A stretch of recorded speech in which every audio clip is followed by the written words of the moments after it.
Welcome to the H4 Visa Thunderdome. The H4 Visa. Sounds like a futuristic vitamin, right? Well, it's not. It's the visa for dependents of H-1B visa holders, and navigating its complexities can feel like being trapped in a Kafka novel written by a bored bureaucrat. But fear not, dear viewers, because tonight we delve into the thrilling world of immigration paperwork, stripping away the jargon and replacing it with, hopefully, some semblance of clarity.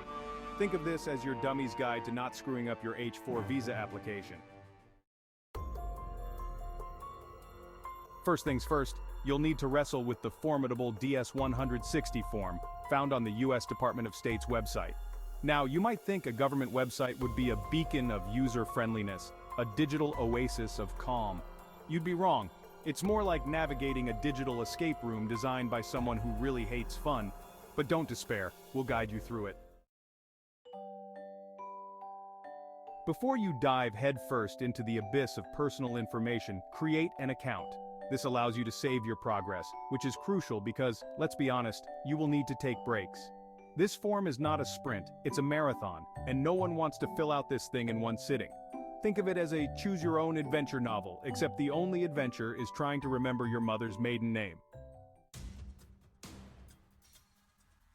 Alright, time to get down to business. Log in and prepare to divulge the intimate details of your existence name, date of birth, nationality, passport details. This is the easy part, like warming up before a wrestling match with a very bureaucratic opponent.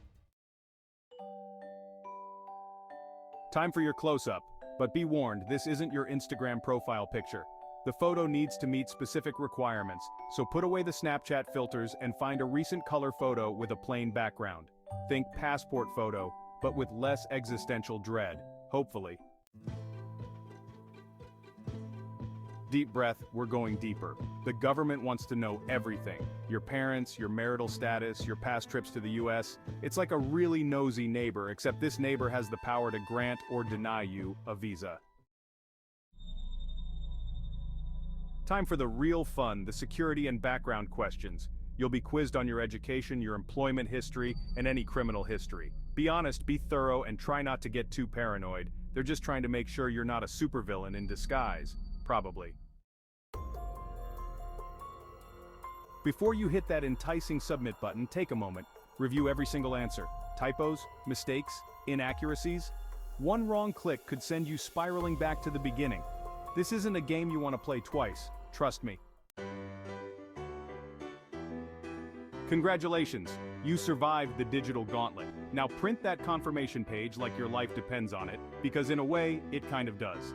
This page, with its magical barcode, is your ticket to the next stage of this bureaucratic odyssey, the visa interview.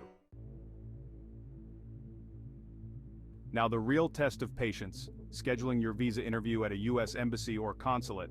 Be prepared for long wait times, confusing instructions, and the general sense that you are at the mercy of a system designed to test your sanity.